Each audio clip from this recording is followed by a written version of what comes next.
Por que existe o sofrimento? Muitas pessoas veem os resultados do mal com suas misérias e desolação e questionam como ele pode existir no reino de um Deus infinito em sabedoria, poder e amor. Aqueles que estão dispostos a duvidar utilizam isso como desculpa para rejeitar os ensinos da Bíblia. A tradição e a interpretação errônea têm obscurecido o ensino da Bíblia sobre o caráter de Deus, a natureza de seu governo e a maneira como ele trata com o pecado. É impossível explicar a origem do sofrimento humano de modo a dar razão de sua existência. Apesar disso, pode-se compreender o suficiente sobre a origem e término do pecado, a fim de que seja percebida a justiça e bondade de Deus. Ele não é, de modo algum, responsável pelo surgimento do pecado. Ele não retirou arbitrariamente sua graça, nem houve qualquer imperfeição em seu governo, para dar motivo à rebelião. O pecado é um intruso e não pode ser oferecida razão alguma para sua existência. Desculpá-lo significa defendê-lo. Se fosse possível encontrar uma justificativa para ele, deixaria de ser pecado. O pecado é a atuação de um princípio contrário à lei do amor, que é o fundamento do governo divino. Antes da manifestação do mal, havia paz e alegria por todo o universo. O amor de Deus era supremo e era imparcial o amor de uns para com os outros. Cristo era um com o eterno Pai em natureza, caráter e propósito, o único que poderia entrar nas decisões e propósitos de Deus. Nele foram criadas todas as coisas nos céus e na terra, as visíveis e as invisíveis, sejam tronos ou soberanias, poderes ou autoridades, todas as coisas foram criadas por Ele e para Ele. Sendo que a lei do amor é o fundamento do governo de Deus, a felicidade de todas as criaturas dependia de sua perfeita harmonia com os princípios de justiça dessa lei. Deus não tem prazer na submissão forçada, mas concede a todos o poder da escolha para que possam prestar-lhe obediência voluntária. Houve, porém, alguém que preferiu deturpar essa liberdade. O pecado se originou com aquele que, depois de Cristo, havia sido mais honrado por Deus. Antes do pecado, Lúcifer era o primeiro dos querubins guardiões, santo e incontaminado. A respeito dele, Deus afirma: "Você era o modelo da perfeição, cheio de sabedoria e de perfeita beleza. Você estava no Éden, no jardim de Deus. Todas as pedras preciosas o enfeitavam. Você foi ungido como um querubim guardião, pois para isso eu o designei. Você estava no Monte Santo de Deus e caminhava entre as pedras fulgurentes. Você era inculpável em seus caminhos desde o dia em que foi criado até que se achou maldade em você. Seu coração tornou-se orgulhoso por causa da sua beleza e você corrompeu a sua sabedoria por causa do seu esplendor. Você pensa que é sábio, tão sábio quanto Deus. Você que dizia no seu coração: subirei aos céus, erguerei o meu trono acima das estrelas de Deus, eu me assentarei no monte da Assembleia, no ponto mais elevado do Monte Santo, subirei mais alto que as mais altas nuvens, serei como o Altíssimo. Ao cobiçar a honra que o infinito Pai havia concedido a seu Filho, esse chefe dos anjos aspirou ao poder que pertencia somente a Cristo. Naquele momento, uma nota dissonante desfez a harmonia celestial. Na mente dos anjos, para quem a glória de Deus era suprema, a exaltação própria era um prenúncio de grandes males. Nas reuniões celestiais, todos argumentavam com Lúcifer. O Filho de Deus lhe apresentava a bondade e justiça do Criador e a natureza sagrada de sua lei. Ao afastar-se dela, Lúcifer desonraria seu Criador e traria ruína sobre si mesmo. Mas as advertências apenas despertavam uma atitude de resistência. Lúcifer permitiu que prevalecesse sua inveja em relação a Cristo. O orgulho alimentou o desejo de supremacia. As honras concedidas a Lúcifer não despertavam gratidão para com o Criador. Ele desejava ser igual a Deus. Porém, o Filho de Deus era o reconhecido do soberano do céu, igual ao Pai em autoridade e poder. De todas as reuniões divinas, Cristo participava, mas não era permitido a Lúcifer penetrar no conhecimento dos propósitos divinos. Por quê? Perguntava o poderoso anjo. Deveria Cristo ter a supremacia? porque ele é honrado acima de mim. Ao deixar a presença de Deus, Lúcifer saiu difundindo o descontentamento entre os anjos. Ele agia de maneira dissimulada e escondia o seu verdadeiro propósito, aparentando ter reverência a Deus. Também esforçava-se em provocar insatisfação pelas leis que governavam os seres celestiais, insinuando que eles impunham uma restrição desnecessária. Sendo que os anjos possuem uma natureza santa, Lúcifer insistia em que eles deveriam obedecer unicamente sua consciência. Pensavam que Deus o tratara de maneira injusta ao conceder honra suprema a Cristo. Lúcifer alegava não pretender a exaltação própria, e sim a liberdade para todos os habitantes do céu, a fim de que pudessem alcançar condições mais elevadas de existência. Deus tolerou Lúcifer durante muito tempo. Não foi rebaixado de sua posição elevada, nem mesmo quando começou a apresentar suas pretensões diante dos anjos. Inúmeras vezes lhe foi oferecido perdão, com a condição de que arrependesse e abandonasse o seu orgulho. Esforços que apenas o amor e a sabedoria infinitos poderiam conceber foram feitos para convertê-lo do seu erro. O descontentamento nunca antes havia sido conhecido no céu. Inicialmente, nem o próprio Lúcifer compreendeu a verdadeira natureza de seus sentimentos. Depois de ser mostrado a ele que sua insatisfação era sem motivo, convenceu-se de que as reivindicações divinas eram justas e de que deveria reconhecer esse fato diante de todos os habitantes do céu. Se Lúcifer tivesse feito isso, poderia ter salvo a si mesmo e a muitos anjos, caso houvesse desejado voltar a Deus. Satisfeito por ocupar o lugar a ele designado, teria sido reintegrado ao seu cargo. Mas o orgulho impediu-o de submeter-se.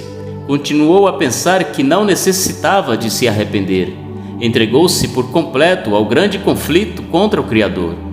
Todas as habilidades de sua mente brilhante foram então dedicadas ao engano, a fim de conseguir a simpatia dos anjos. Satanás simulou haver sido julgado de forma errada e disse que os demais desejavam privá-lo de sua liberdade.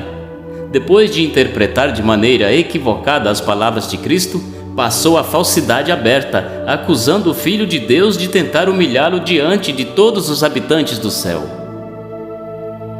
A todos aqueles que Lúcifer não pôde corromper e levar para o seu lado, ele acusou de ser indiferentes aos interesses dos seres celestiais. Representou com falsidade o Criador. Era sua tática deixar os anjos perplexos ao utilizar argumentos enganosos a respeito dos propósitos divinos. Tudo que era simples ele envolvia em mistério, e por meio de sua astuta perversão lançava dúvidas às mais claras afirmações de Deus. Seu elevado cargo dava maior força às alegações. Muitos foram induzidos a se unir a ele na rebelião. Deus, em sua sabedoria, permitiu a Satanás continuar sua obra, até que a atitude de desafeição amadurecesse e se tornasse uma visível revolta. Era necessário que seus planos fossem completamente desenvolvidos, para que seu verdadeiro caráter fosse visto por todos. Lúcifer era grandemente amado pelos seres celestiais, e sua influência sobre eles era forte. O governo de Deus incluía não somente os habitantes do céu, mas de todos os planetas que ele havia criado. Por isso Satanás pensou que, se pudesse levar a rebelião aos anjos do céu, poderia também levar outros mundos. Utilizando sofismas e mentiras, ele tinha grande poder para enganar. Mesmo os anjos fiéis não podiam discernir perfeitamente seu caráter, ou ver quais seriam as consequências daquilo. Satanás havia sido tão honrado, e todos os seus atos eram tão mentirosos, que era difícil aos anjos desvendar a verdadeira natureza de suas ações. Antes que tivesse um desenvolvimento completo, o pecado não pareceria o mal que em realidade era. Seres santos não eram capazes de perceber as consequências de desprezar a lei divina. Inicialmente, Satanás havia alegado estar promovendo a honra de Deus e o bem-estar de todos os habitantes do céu. Ao lidar com o pecado, Deus poderia utilizar somente a justiça e a verdade. Satanás podia fazer uso daquilo que Deus não usaria: lisonja e engano. O verdadeiro caráter do usurpador deveria ser compreendido por todos. Seria necessário tempo para que ele mostrasse quem realmente é através de suas más ações. Satanás atribuiu a Deus a discórdia que o seu próprio procedimento havia causado no céu. Ele declarou que todo o mal era provocado pela maneira como Deus administrava o céu. Por isso era necessário que Satanás demonstrasse suas verdadeiras pretensões, ao revelar as consequências das mudanças propostas na lei de Deus. Suas próprias ações deveriam condená-lo. Todo o universo deveria ver o enganador desmascarado. Mesmo quando foi decidido que Satanás não poderia mais permanecer no céu, a sabedoria infinita não o destruiu. A submissão das criaturas de Deus deve ser motivada pela convicção a respeito de sua justiça. Os habitantes do céu e de outros mundos, estando desesperados para compreender as consequências do pecado, não perceberiam a justiça e a misericórdia de Deus caso ele destruísse Satanás. Se este fosse destruído imediatamente, os outros teriam servido a Deus por medo em vez de amor. A influência do enganador não teria sido completamente extinta, e nem eliminada a atitude de rebelião. Para o bem do universo, através das futuras eras, Satanás deveria desenvolver plenamente suas intenções, para que todos os seres criados pudessem perceber corretamente as acusações dele contra o governo divino. A rebelião de Satanás deveria ser para o universo um testemunho a respeito dos terríveis resultados do pecado. Seu governo mostraria quais os frutos de se rejeitar a autoridade divina. A história dessa terrível experiência de rebelião deveria ser um meio de proteção permanente a todas as criaturas, livrando-as de cometer pecado e sofrer o castigo por ele. Quando foi anunciado que, juntamente com todos os simpatizantes de Satanás, ele deveria ser expulso das habitações celestiais, o líder dos rebeldes confessou ousadamente seu desprezo pela lei do Criador. Denunciou os estatutos divinos como restrição à sua liberdade e declarou que seu objetivo era conseguir a abolição dessa lei. Livres dessa restrição, os anjos poderiam alcançar condição de existência mais elevada. Satanás e suas hostes lançaram a culpa de sua rebelião sobre Cristo. Afirmaram que, se não houvessem sido censurados, não teriam se rebelado. Eram obstinados e arrogantes, ao mesmo tempo que, blasfemando, pretendiam ser vítimas inocentes do poder opressor. Em resultado disso, o grande rebelde e seus seguidores foram banidos do céu. A atitude de Satanás ainda inspira a rebelião na terra entre os desobedientes. Assim como ele, muitos pretendem que os seres humanos alcançam liberdade ao transgredir a lei de Deus. A reprovação ao pecado ainda desperta ódio. Satanás leva as pessoas a justificar-se e procurar apoio de outros em seu pecado. Em vez de corrigirem seus erros, indignam-se contra aquele que aponta os erros, como se fosse ele a causa do problema. Assim como no céu Satanás representou de maneira distorcida o caráter de Deus, fazendo com que ele fosse considerado severo e tirano, Satanás induziu a humanidade a pecar. Declarou que as injustas restrições de Deus haviam levado o ser humano à queda, assim como determinaram sua própria rebelião. Banindo Satanás do céu, Deus demonstrou sua justiça e honra. Entretanto, quando o ser humano pecou, Deus ofereceu uma prova de amor, entregando o seu filho para morrer pela raça pecadora. Em Cristo, o caráter de Deus é revelado.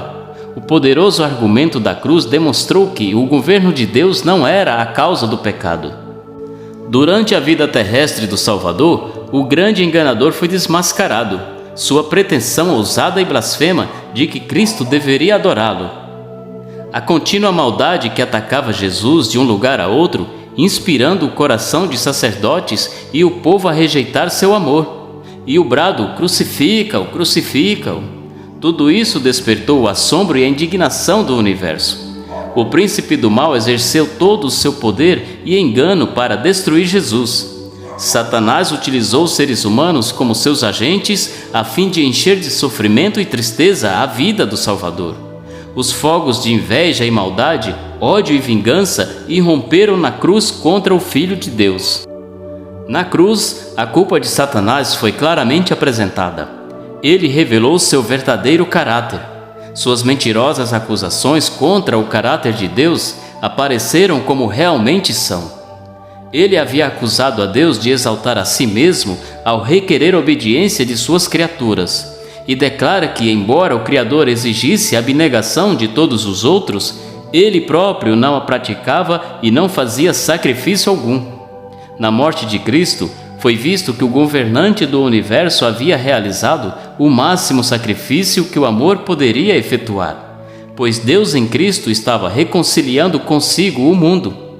Cristo, a fim de destruir o pecado, humilhou-se e foi obediente até a morte.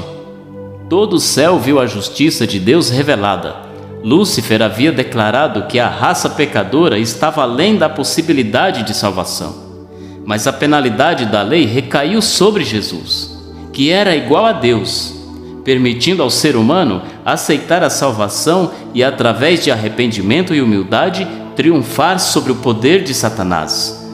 Mas não foi meramente para salvar o ser humano que Cristo veio à Terra e aqui morreu.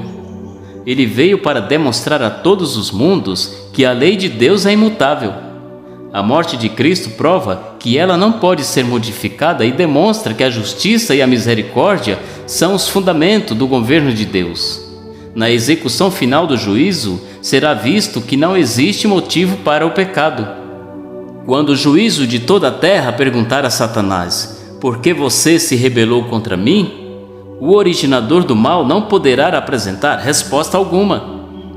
No grito agonizante do Salvador na cruz, "Está consumado", soou a sentença de morte de Satanás. O grande conflito foi resolvido naquele momento. A eliminação definitiva do mal se tornou certa. Vem o dia ardente como uma fornalha. Todos os arrogantes e todos os malfeitores serão como palha, e aquele dia que está chegando ateará fogo neles, diz o Senhor dos Exércitos. Não sobrará raiz ou galho algum. O mal jamais se manifestará outra vez. A lei de Deus será honrada como a lei da liberdade. Criaturas provadas nunca mais se desviarão da fidelidade àquele cujo caráter foi manifestado como expressão de amor ilimitado e infinita sabedoria.